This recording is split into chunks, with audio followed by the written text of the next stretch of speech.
नमस्कार, good news Bharat के YouTube channel में आप सभी दर्शकों का स्वागत है। मैं हूं संजीव कुमार शर्मा और आइए देखते हैं आजमगढ़ की कुछ खबरें फटाफट अंदाज में।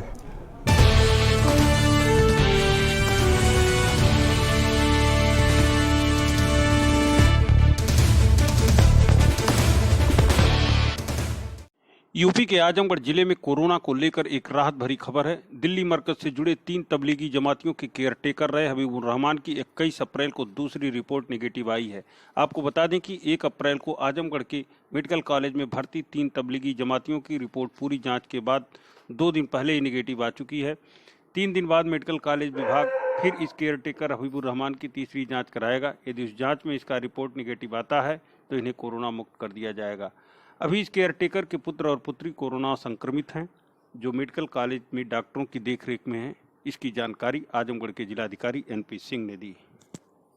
और नेक्स्ट पड़ोस की एक महिला जो पॉजिटिव आई, हबीबुर रहमान का जो सेकंड सैंपल है वह नेगेटिव आया है। आज उसकी रिपोर्ट आई है जो नेगेटिव है। थर्ड सैंपल आज फिर हम भिजवा रहे हैं, जिसकी 2 दिन में परिणाम आ जाएंगे। डेटा मीटिंग मिली है। किसी भी पॉजिटिव आने के बाद हॉस्पिटल में 14 दिन रखना होता है। इसलिए हमने निर्देश दिया है कि जो भी बाकी 3 हैं उनका जिस दिन उनका फर्स्ट सैंपल लिया गया था उसके 11वें दिन दूसरा सैंपल हो और 14वें दिन तीसरा सैंपल हो। तो जो उनके बेटे बेटी हैं उनका सैंपल सेकंड सैंपल 23 को होगा और उसका रिजल्ट आने के बाद फिर थर्ड सैंपल होगा। और जो मुनीरा खातून का है, चूंकि फर्स्ट सैंपल 15 को हुआ है, इसलिए उनका सेकंड सैंपल 26 को करेंगे। 11वें दिन सेकंड सैंपल, 14वें दिन थर्ड सैंपल, और उसके रिजल्ट अगर कॉन्सिक्यूटिव नेगेटिव आते हैं तो डिस्चार्ज हो जाए। आजमगढ़ जिलाधिकारी नागेंद्र प्रसाद सिंह ने आम जनता से हाथ जोड़कर आग्रह किया है कि अपने स्वास्थ्य के लिए लॉकडाउन का पालन करें, अनावश्यक रूप से न निकलें। डीएम ने कहा कि नगरपालिका और नगर पंचायत या ग्रामीण क्षेत्रों के बाजारों जहां लोगों के आवागमन ज़्यादा हैं, वे इस अवधारणा में न रहें कि उनके क्षेत्र में कोई पॉजिटिव मरीज नहीं मिला है, इसलिए वे अनावश्यक रूप से न घूमें। ये बिल्कुल भी ठीक नहीं है। उन्होंने कहा कि सावधानी ही एकमात्र विकल्प है। सरकार इस बात की गंभीरता से लेते हुए इसलिए सभी आर्थिक और सामाजिक गतिविधियों को रोकने का दृढ़ निर्णय लिया है। उन्होंने जनता से आग्रह किया है कि वे लॉकडाउन का पालन करें, अपने घरों में ही रहें। मैं जनपद वासियों से विशेष रूप से जो नगरपालिका और नगर पंचायतों और ग्रामीण बाजारों में लोग रहते हैं, जहां पर अधिक व्यक्तियों के आवागमन की संकेंद्रण है, कंसंट्रेशन है, उनसे मेरा हाथ जोड़ के आग्रह है कि वो अगर इस धारणा में कि मेरे यहाँ कोई पॉजिटिव नहीं निकला है तो इसलिए घूमते रहो या हल्के में लो लॉकडाउन को, ये बिल्कुल ही गलत है। सावधानी ही एकमात्र विकल्प है। आप खुद सोचिए, अगर सावधानी ही एकमात्र विकल्प नहीं होता तो कोई भी सरकार सारी आर्थिक और सामाजिक गतिविधियों को रोकने जैसा दृढ़ निर्णय क्यों लेती? अगर इतना कठोर निर्णय नागरिकों के स्वास्थ्य के हित में, देश के हित में लिया गया है, और अगर आप उसका पालन नहीं करोगे और ये लॉकडाउन की अवधि निरंतर बढ़ती रहेगी तो देश के लिए, आपके लिए, परिवार के लिए, समाज के लिए बड़ा घातक होगा। इसलिए मेरा निवेदन है कि स्वतः संयम रखें। क्यों चाहते हैं कि पुलिस आपको डंडे मारे, पुलिस आपका चालान करे, पुलिस आपको दौड़ाए? तभी आप इसका पालन करेंगे। पढ़े लिखे सभ्य समाज के लोग हैं। लॉकडाउन की स्पिरिट को समझें, अपने घरों पर रहें। आजमगढ़ जिले के मंडली जिला अस्पताल में भर्ती होने वाले मरीजों के लिए एक स्थान पर भोजन बनाने के लिए किचन का निर्माण कराया गया है। इस किचन में खुद को इसका प्रभारी बताने वाला व्यक्ति अपने बाल कटवाते और शेविंग कराते मिला। मना करने पर वो लोगों से उलझ गया।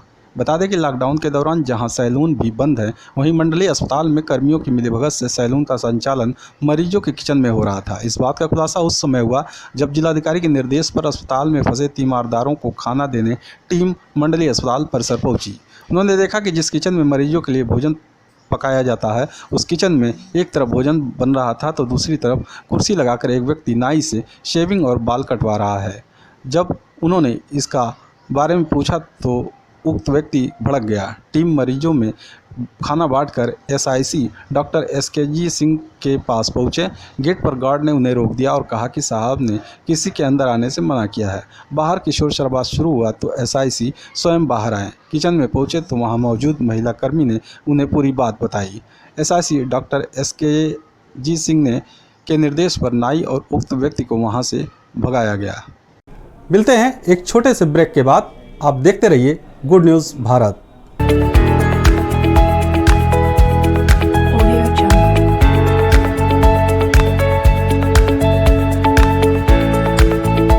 ब्रेक के बाद एक बार फिर आपका स्वागत है। आइए देखते हैं आजमगढ़ की खबरें फटाफट अंदाज में। आजमगढ़ जिलाधिकारी नागेंद्र प्रसाद सिंह ने बताया कि आजमगढ़ नगर पालिका क्षेत्र के डोर टू डोर सर्वे के लिए 50 टीमें लगी हैं। आगामी 23 और 24 अप्रैल को नगर पालिका क्षेत्र के लोगों की भी सैंपलिंग कर जांच के लिए भेजी जाएगी। डीएम ने बताया कि 22 अप्रैल तक जो डोर टू डोर सर्वे चल रहा है, उसके परिणाम के आधार पर नगर पालिका आजमगढ़ क्षेत्र के सिधारी और शहर इलाकों के लोगों की भी सैंपलिंग की जाएगी। वैसे छिटपुट 14 से 15 सैंपल नगर पालिका क्षेत्र से भेजे गए थे, सभी निगेटिव रिपोर्ट आई थी। आजमगढ़ नगर पालिका को, चूँकि यहाँ छिटपुट बहुत सारे सैंपल हुए थे, तो मैं ये बताना चाहूँगा कि मुझे लग रहा है कि सिधारी और नगर पालिका क्षेत्र के भी अब तक लगभग 14-15 सैंपल हम लोगों ने भेजे थे और सब नेगेटिव आए थे। लेकिन फिर भी आजमगढ़ का भी डोर टू डोर सर्वे चल रहा है, 50 टीमें कर रही हैं। इसके सबके परिणाम कंसोलिडेट हो जाएगा 22 तारीख को, और 22 तारीख तक हमारा जनपद के अन्य जो डोर टू डोर के परिणाम हैं उनके सैंपल हो चुके रहेंगे रोस्टर से। 23 और 24 में एक्सक्लूसिवली आजमगढ़ नगर पालिका के डोर टू डोर सर्वे के जो परिणाम है उस पर सैंपलिंग होगी। आजमगढ़ जिले के जहानागंज कस्बे में गोली लगने से 22 वर्षीय बुनकर गंभीर रूप से घायल हो गया। इलाज के लिए उसे निजी अस्पताल में भर्ती कराया गया है। बता दें कि जहानागंज कस्बा निवासी 22 वर्षीय मुमताज घर से कुछ दूरी पर स्थित पावर लूम चलाने गया था।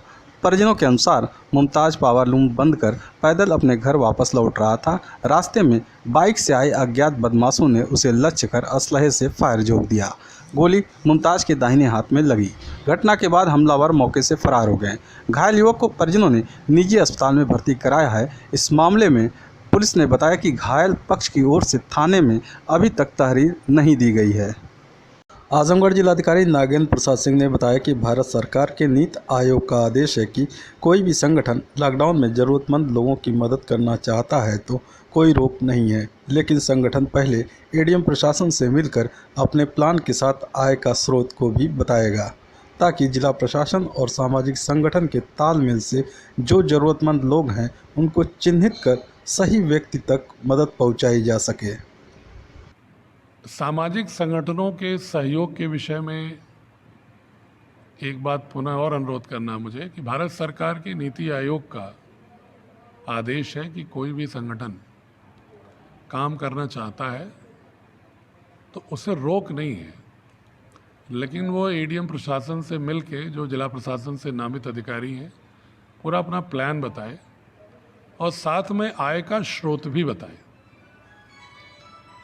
क्योंकि हम ये इजाज़त भी नहीं देना चाहेंगे कि कोई लोगों के सहायता के नाम पर लोगों के जज्बात को उभार कर और चंदा वसूली करे